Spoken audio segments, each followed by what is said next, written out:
Assalomu alaykum aziz do'stlar, yaxshimisizlar, tuzimsizlar, charchamayapsizlarmi? Demak, bugun sayohatimiz Ko'ksuvga bo'ladi. G'arbiy Tianshan Pskom tog' tizmasida Urgamchotqol milliy tabiat bog'ida Ko'ksuvga sayohat qilamiz. Marhamat.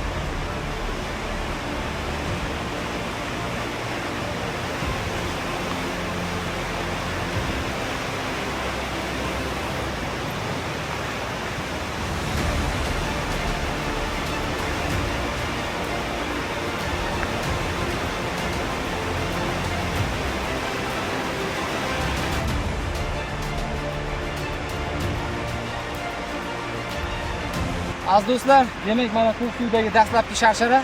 Bu sharshara demak baland tog'lardan, cho'qqilardan hosil bo'layotgan muzlardan buloq sifatida otilib keladi va hech qachon bu o'chmaydi. Qurg'oqchilik yillarida ham aynan mana sharshara turaveradi. Bu suv demak o'zining tiniqligi bilan, minerallarga boyligi bilan juda ham inson organizmi uchun ham, tabiat uchun ham, hayvonot dunyosi uchun ham foydali. Davom etamiz.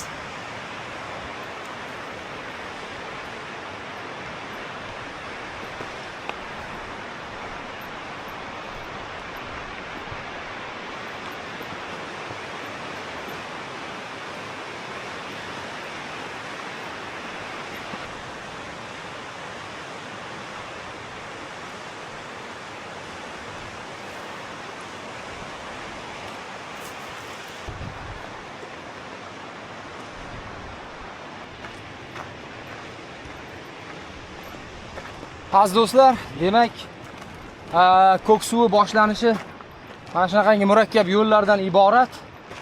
Juda ham ehtiyot bo'lish kerak. Jarliklar shundoqqina oyoq tagidan boshlanadi. Mana ko'rib turganingizdek, juda ham xavfli jarliklar. Shuning uchun bu joyga maxsus tayyorgarlik bilan tog'larga chiqib yurgan odamlar kelish tavsiya qilinadi. Havaskor sayohatchilarni kelishni tavsiya qilmaymiz. Chunki juda ham xavfli joylari ko'p.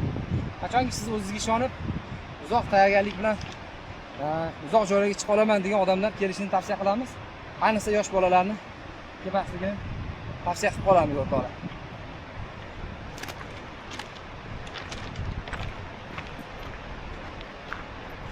Azizlar, ushbu ko'rib turgan mevali daraxt kamxastak deyiladi, magaletka ruschasiga. Xo'p, Ko'ksuvga xos o'simliklardan, daraxtlardan bittasi, juda ham ko'p Ko'ksuvga uchraydi. Bu demak kamxastak pishishni boshlabdi. Buni asosan ko'p yeydigan hayvon bu joyda ayiq va albatta qushlar, yovvoyi cho'chqalar va boshqa hayvonlar ham yeydi.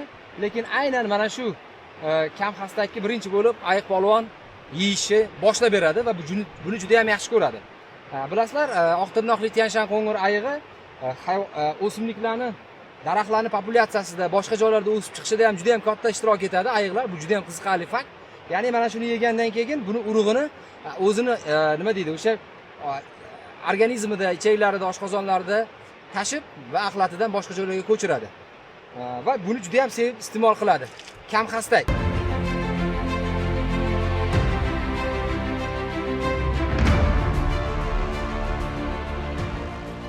Bergan bo'lsa, hattoki sumkamni ham qo'ymayapman. Bu sumkada juda ham yuk ko'p. 30 kilodan atrofida yuk bor, lekin shuni qo'yib gapirishga, chiroyli kadrlarni olishga ham vaqt yo'q. Vaqtimiz juda ham chegaralangan. Sizlarga bermoqchi bo'lgan ma'lumotim mana ko'rib turibsizlar. Qoyalar osilib turibdi, toshlar. Bu juda ham eng xavfli joylardan bittasi. Mana ahamiyat bersanglar, toshlar tushib, doim mana tosh dumalab turadi pastga. Ko'ringlar, marhamat. O'shaning uchun eng xavfli joylardan bittasi. Tosh tushadi betdan, doimiy tosh dumalab turadi. Shuning uchun yurayotganda doim ehtiyot bo'lib, qarab, va albatta oyog'iga qarab turib, ehtiyotkorlik bilan o'tish kerak. Bu ham bir o'ziga yarasha ekstremal sayohat, o'zi aslida tabiatning tabiiy bir jarayoni hisoblanadi. Sayohatda doim ehtiyot bo'linglar. Shuni o'zi ham lekin aslida bitta go'zallik.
Aziz do'stlar, mana shu 30 kiloga yaqin yuk bilan mana shunaqa joylarni otilib tushishga to'g'ri keladi.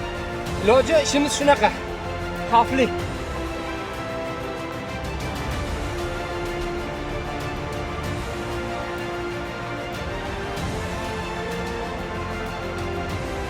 Shunaqa joyga kelsanglar, albatta ehtiyot bo'linglar. O'ta ehtiyotkorlik bilan harakat qiling.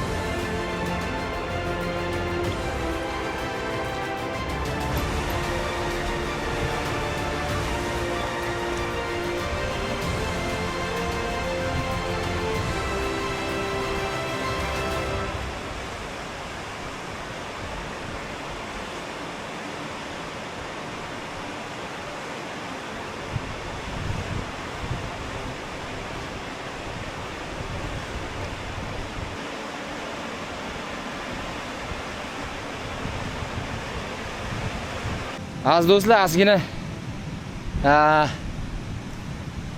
dam olish vaqti keldi. Chunki to'xtovsiz 2 soatdan oshiq yurildi mana shu yuklar bilan. Xo'p.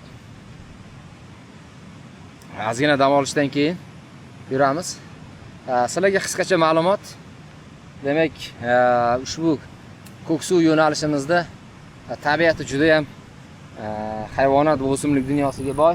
Mana hozir kichik bir to'qaychada demak to'xtadim va albatta yuqorida mana bulutlar juda ham chiroyli ko'rinishga kelib turibdi. Xo'p, hayvonot dunyosi o'ziga yarasha boy, lekin hozir yoz oylari bo'lganligi uchun issiq paytlarda demak hayvonlarimiz ko'pi ko'rinmaydi, yotadi. Asosan kechki payt va kechasi juda ham aktiv bo'ladi. Xo'p, bu yerda nima hayvonlar bor? Sudralib yuruvchilardan demak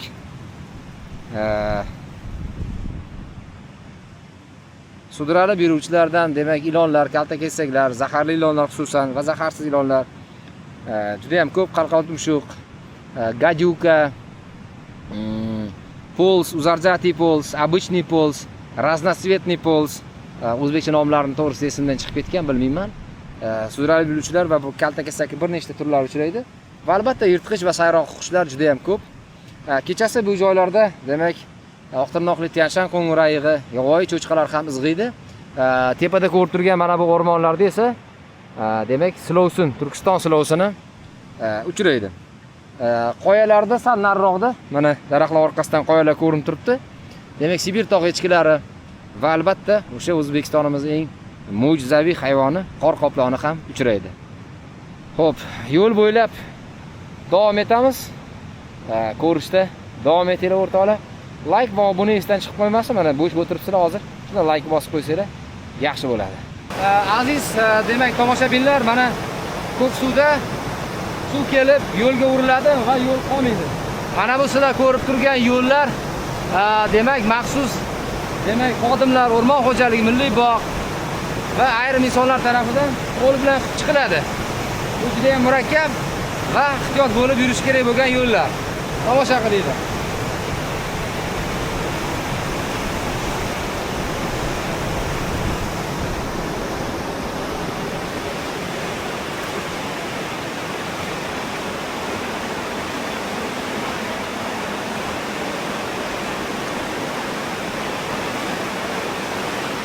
Mana ko'rib turibsizlar. Pas jarlik shundoq odam agar tushib ketadigan bo'lsa, suvga tushib ketadi. Buni suv yurganda nihoyat ehtiyot bo'lib, shoshilmasdan oyoqqa qarab yurish kerak bo'ladi. Tabiati zavqli marhamat.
aziz do'stlar, Ko'ksut yonimizdan o'tadi.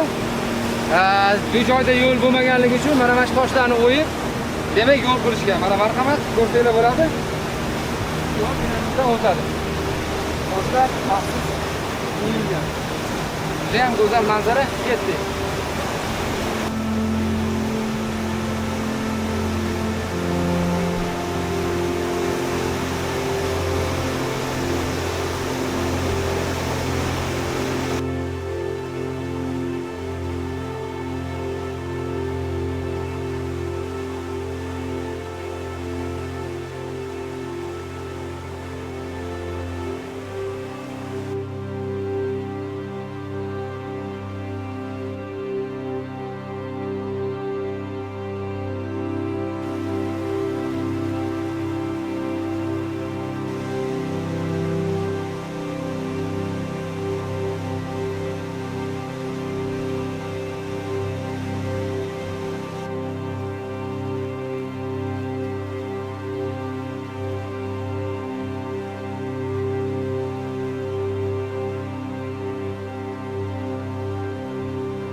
Azizlar, juda ham ajoyib mo'jiza, baland tog' va mana bu daraxt, bittasi oqqayin.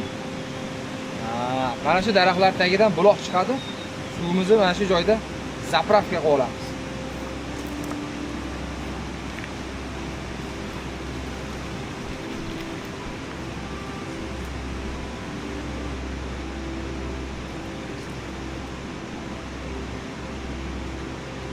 Juda ham muzdek.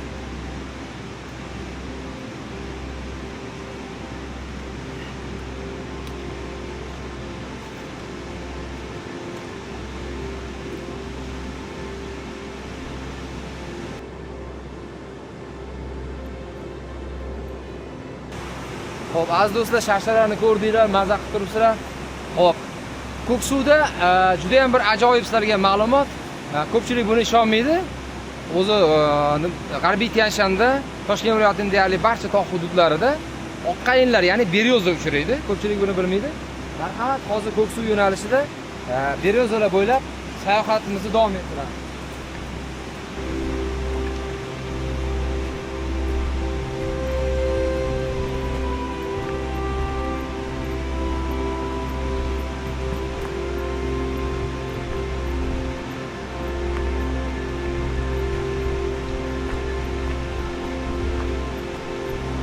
O'rtoqlar, oqqayin, beloy beryoza, o'sha badarini teshib qo'ysanglar, so'kib chiqadigan. Lekin biz bu ishlarni qilmaymiz. Mana beryozani ham ko'rdinglar. Zavqlaninglar. Ko'rsatuvimizni ko'rishni davom ettiring.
do'stlar, yo'l tugagan va toshlarni o'yib olib,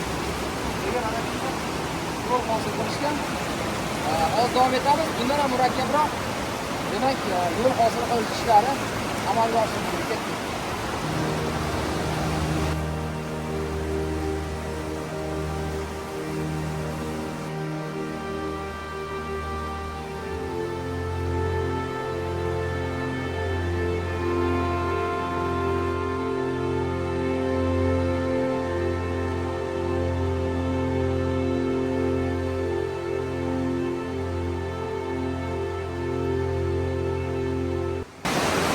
Mana mashina o'qyapti.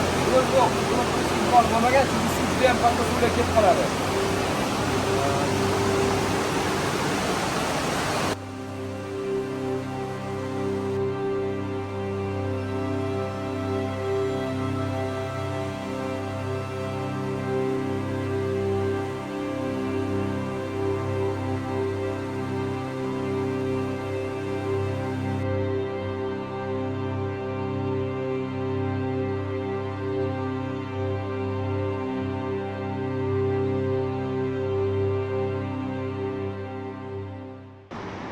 Aziz do'stlar, hozir turgan joyimiz Zambat soy deydi.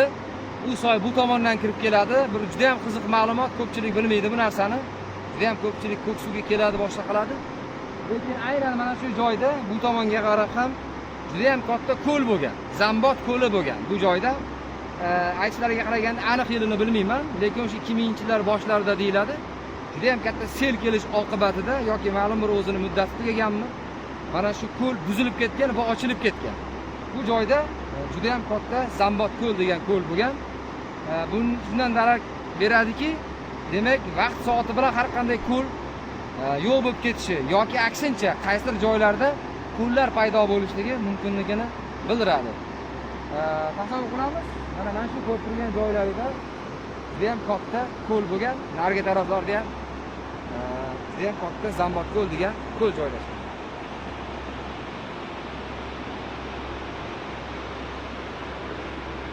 Hozirgi holatida ham juda ham chiroyli. Xuddi bir qanaqadir bir Alyaska yoki boshqa tabiatlarni eslatib yuboradi. Marhamat, hozir mana shunday ko'rsanglar.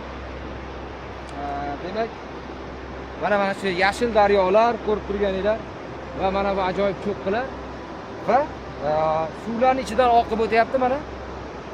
Aniqrog'i daraxtlarning ichidan suv oqib o'tyapti, xuddi Alyaskani demak daryolarini eslatib yuboradi. Suv rangi juda ham yaxshi.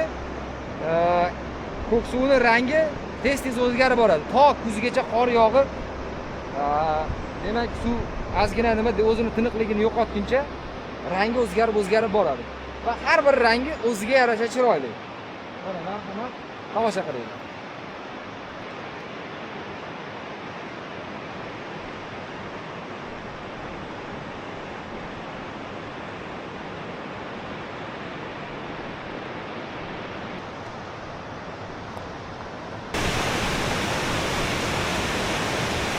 Aziz do'stlar, va nihoyat Ko'ksuv qoyasiga yetib keldik. Marhamat.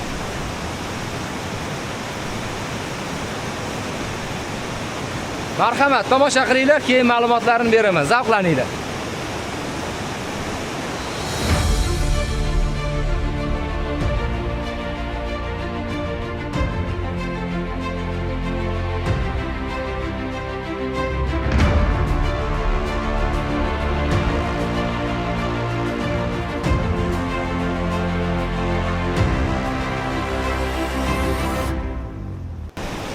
Aziz do'stlar, mana Ko'ksuvdagi sayohatimiz eng kulminatsion nuqtasi.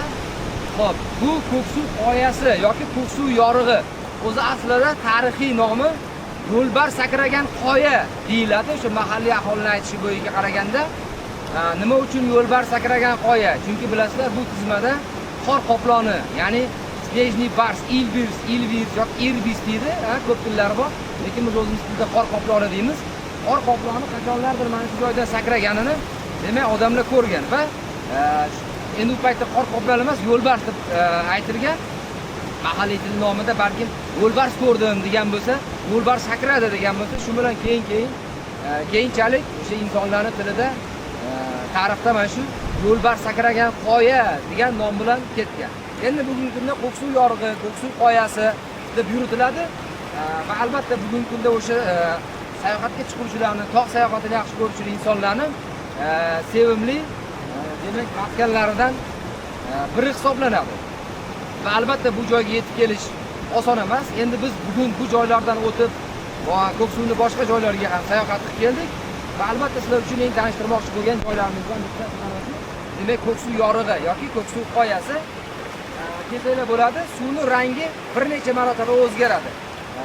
Demak bu yomg'ir yog'ishiga qarab, mavsumiy yomg'irlar yoki qonlarning ko'p bo'lishiga qarab ham va albatta oyma-oy, demak kuzga qarab suvning rangi yana ham tirqlashib, yana ham o'zgarib boraveradi. Marhamat, yana bir bor Ko'ksuvdan zavqlaninglar, maza qilinglar va albatta tabiatni asranglar o'rtoqlar.